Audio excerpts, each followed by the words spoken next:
నేను మీ కొరకు ప్రార్థన చేస్తున్నాను. ప్రేమగల తండ్రి, ప్రభువా, నీకు స్తోత్రమయ్యా.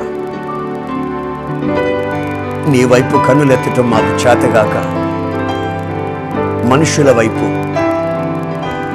పదవుల్లో ఉన్న వాళ్ళ వైపు, పలుకుబడిలో ఉన్న వాళ్ళ వైపు, ఐశ్వర్యంలో ఉన్న వాళ్ళ వైపు, రక్త సంబంధాల వైపు, స్నేహితుల వైపు పరిగెత్తిన రోజులు తలంచి మేము ఇప్పుడు సిగ్గుపడుతున్నాం.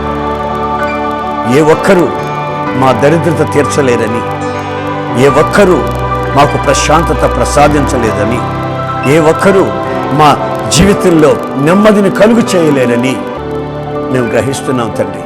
ప్రభువా, ఈ బిడ్డలు మరొకసారి మీరు ముట్టి అద్భుతం చేసి జీవితకాలం అంతా సాక్షిగా ఉన్నట్లు సహాయం చేయమని నజరేయుడైన యేసు నామంలో అడుగుచున్నాను తండ్రి. ఆమేన్.